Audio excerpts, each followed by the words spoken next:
I never made it, but I know what it takes. I'm motivated by a mix of emotion. Got my statement, and I'm reading it slow so I can... E olha nós de novo aqui. Essa é a segunda aula da nossa série Matéria e Energia.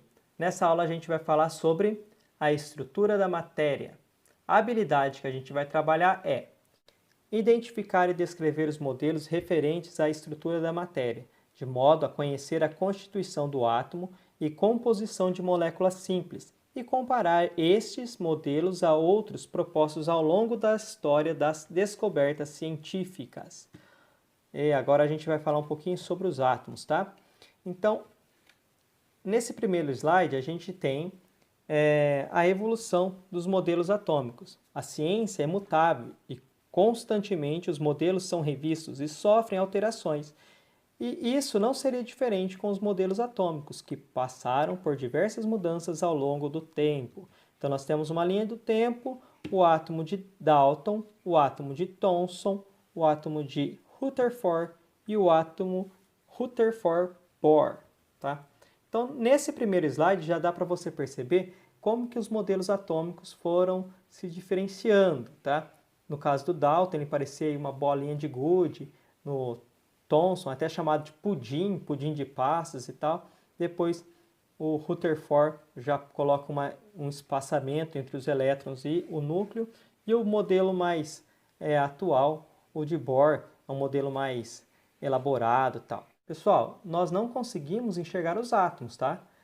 Não existe um microscópio com essa potência, vamos dizer assim. É por isso que a gente muitas vezes fala de submicroscópico, coisa que nem o microscópio consegue nos mostrar. É por isso que são modelos.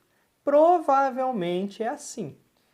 E aí como que a gente pode enxergar uma coisa invisível, né? No caso, os cientistas eles fizeram vários testes e chegaram a essa conclusão. Bom, vamos começar a história do átomo.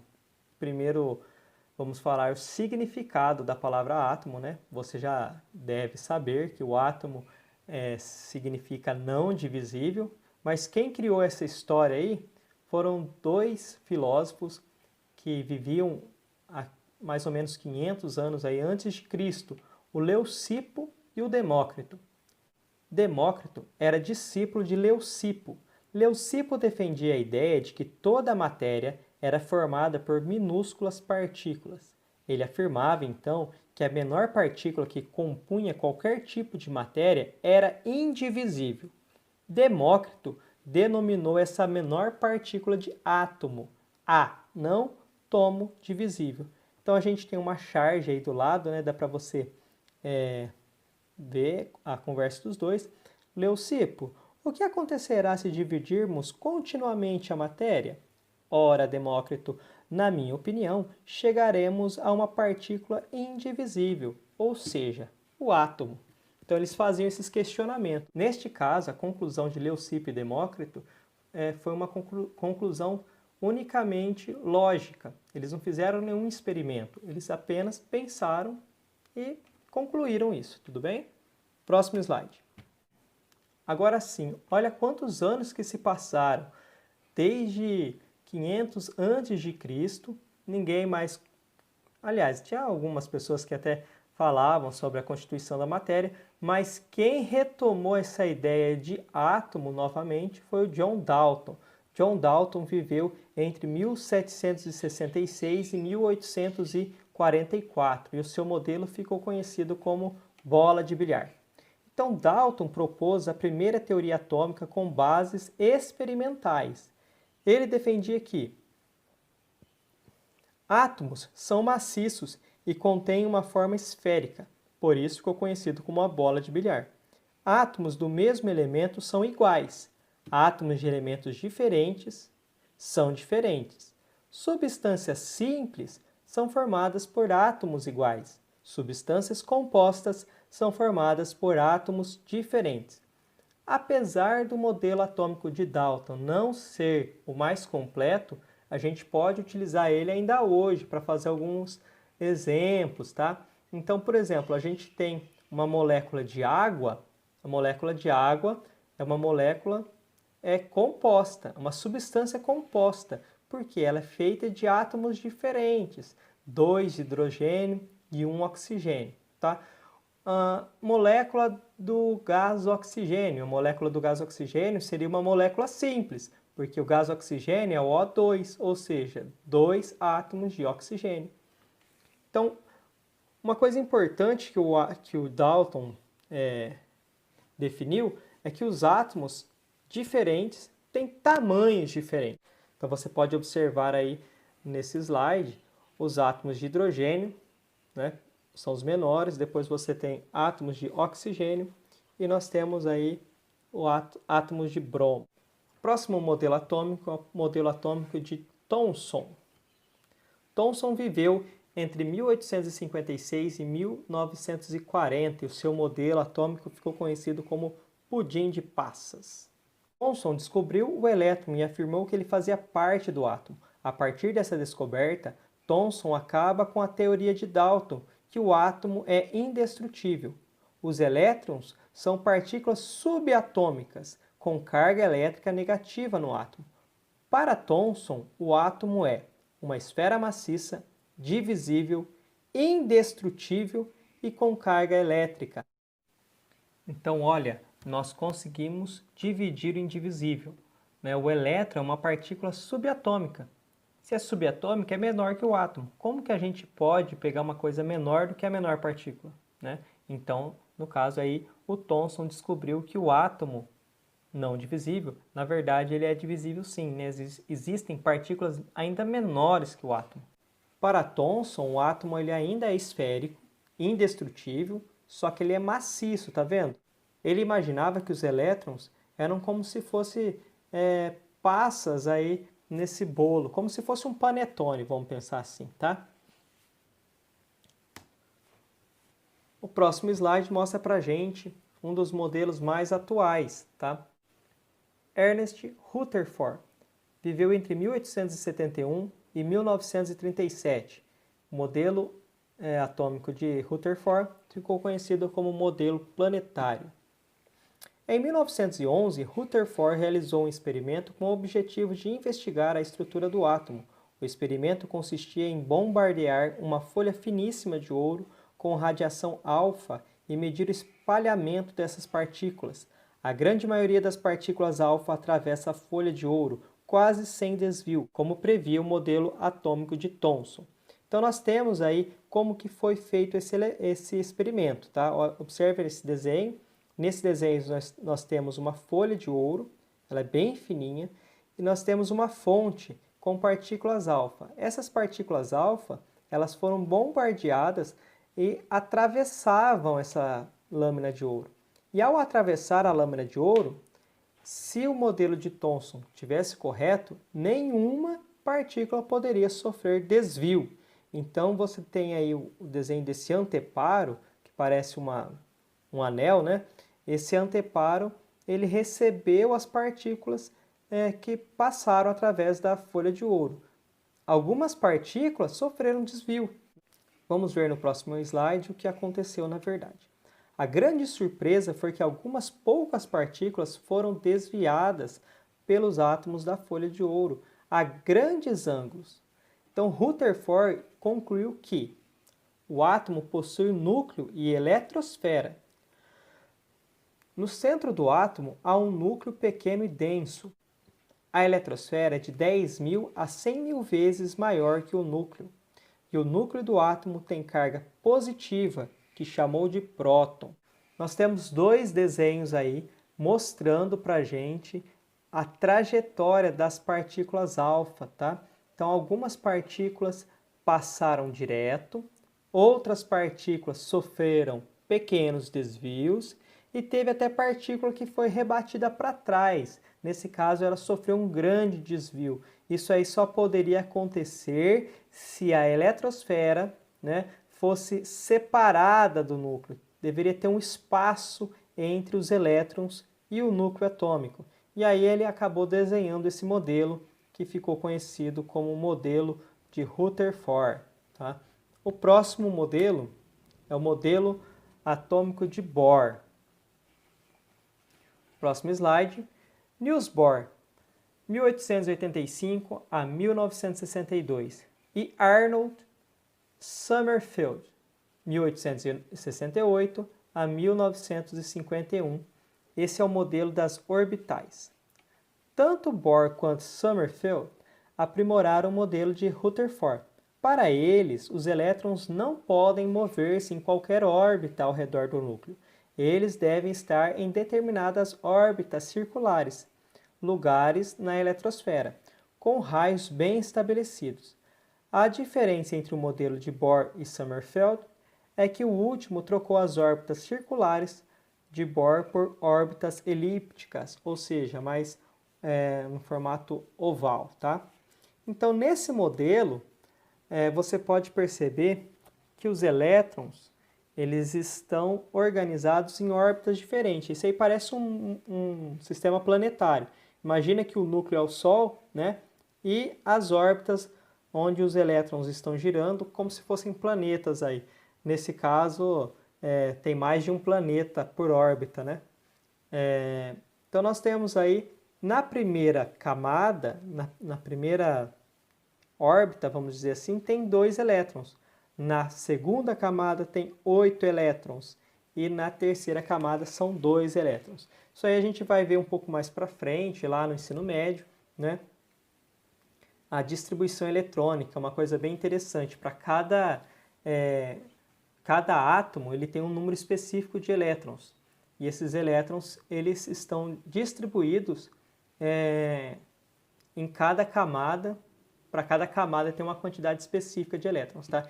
É essa distribuição eletrônica que faz um elemento se ligar a outro, tá? Depois aí a gente vai ver um pouco mais para frente. Um pouco mais sobre o modelo atual. A mecânica quântica é a teoria mais atual que diz respeito à teoria atômica.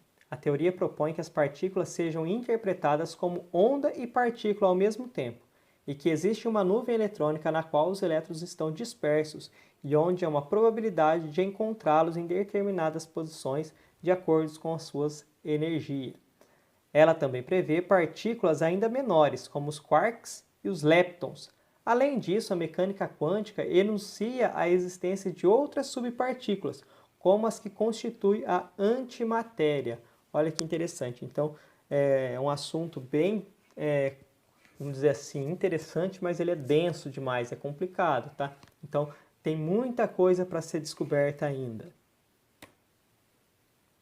E onde que os elementos estão organizados? Onde que a gente organiza esses átomos?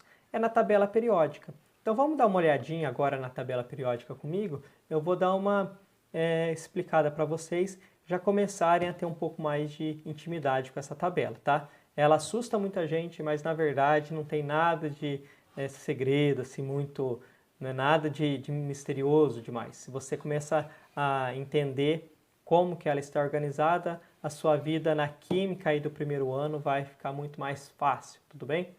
Então vamos observar essa tabelinha aí. Essa é uma tabela periódica.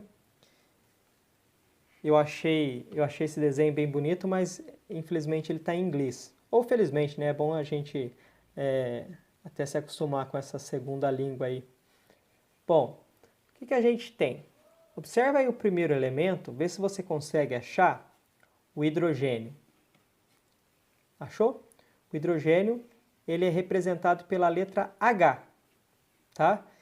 Em cima da letra H, você tem um número 1.008 e no cantinho você tem o número 1. Embaixo você tem a palavra hidrogênio, né? Hidrogênio em inglês. No meio da figura você pode ver o elemento ferro, iron. Então o que você tem ali em cima? O número 55.845 e no cantinho o número 26. Esse número no canto, ele é o número atômico. O que significa dizer número atômico? Número atômico representa o número de prótons que esse átomo tem. Todo átomo ele tem o mesmo número de prótons e elétrons. Deixa eu passar para frente, que aí vai ficar mais fácil de entender. Ó, aqui, que interessante. Ó, quanta informação, né, a gente tem nesse slide. Então, na tabela periódica, nós temos aí no meio o símbolo. No caso do elemento ferro, o símbolo é o F maiúsculo e o E minúsculo, Fe. Né? O nome do elemento, no caso, esse elemento é o ferro. O número atômico do ferro é 26. E aí, nesse exemplo, eu ainda tenho a distribuição eletrônica, como que os elétrons estão distribuídos aí na eletrosfera. O número atômico, ele tem um símbolo, tá? Ele tem uma letra que representa o número atômico. Então, por exemplo, eu vou falar assim, vamos supor num exercício, qual é o número atômico do hidrogênio? Ou eu posso perguntar assim, represente Z de hidrogênio. Z, ele significa número atômico, tá? O número de massa, ele é representado pela letra A. Então, da mesma forma, eu posso perguntar qual é o número de massa do hidrogênio. Ou eu posso perguntar, que número representa A de hidrogênio? A é a massa atômica, tá? Bom, para a gente entender melhor isso aí, a gente tem que saber o seguinte. Os prótons, eles possuem massa 1 e carga positiva. Os nêutrons possuem massa 1 e carga neutra, por isso que eu pus esse 0 aí, tá? Os elétrons possuem massa 0 e carga negativa. Todo átomo ele tem o mesmo número de prótons e elétrons. Átomos têm o mesmo número de prótons e elétrons, tá? Se for diferente, um átomo perdeu um elétron, então aí a gente já não chama mais ele de átomo, a gente vai chamar de íon, tudo bem? Então, guarda isso, o átomo tem o mesmo número de prótons e o mesmo número de elétrons. Olhando aí, eu disse para vocês que o número atômico, ele representa o número de prótons. Então, o ferro, ele tem 26 prótons. Se ele tem 26 prótons, quantos elétrons ele tem? 26, tá? Então, aqui embaixo eu coloquei Z, ou seja, número atômico, é igual a P, número de prótons, que é igual a E, que é a quantidade de elétrons. Então, o elemento ferro, ele tem 26 prótons e também 26 elétrons. E a massa? O que seria essa massa? A massa é como se fosse o peso do átomo, tá? Esse peso eu coloquei, vamos colocar aí, ó, aspas, porque peso, ele depende da gravidade. Massa é a quantidade de matéria. O que possui massa num átomo? Apenas os prótons e os nêutrons. Então, a massa é a soma dos prótons com os nêutrons. Então, ali, ó, A é igual a P mais N. Por quê? O elétron não tem massa. Tá vendo? A massa do elétron é 0. Então, para descobrir a massa, a gente vai somar prótons e nêutrons. E para descobrir o número de nêutrons, como que eu sei quanto que é o número de nêutrons? É só você subtrair. Você vai pegar o número de massa menos o número atômico. Número de massa menos a quantidade de prótons. Aí você descobre a quantidade de nêutrons. Vamos ver aí no exemplo. Então, no exemplo, Z, ou seja, o número atômico, é 26. Se o número atômico é 26, é porque ele tem 26 prótons. Se ele tem 26 prótons, ele também tem 26 elétrons.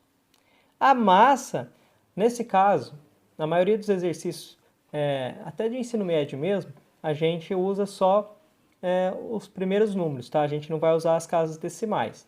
Então, a massa atômica desse átomo é de 55. Como que eu descubro quantos nêutrons ele tem? Então, nêutrons é igual a 55 menos 26 prótons, ou seja, ele tem 29 nêutrons. Conseguiram entender? Dá uma olhadinha de novo, se for preciso, volta ao vídeo um pouquinho mais, tá? Caso ainda ficou muito difícil, pode mandar uma mensagem lá, que a gente faz uma aula só sobre isso. Esse assunto se chama atomística. Se vocês acharem necessário, eu posso fazer uma videoaula só sobre isso, tudo bem? Por enquanto, a nossa aula se encerra por aqui. Aqui embaixo você vai encontrar o formulário. Preenche o formulário, responda suas perguntas ali. Se tiver alguma dúvida, pode me mandar no WhatsApp. E essa foi a aula de hoje. Até a próxima. Tchau!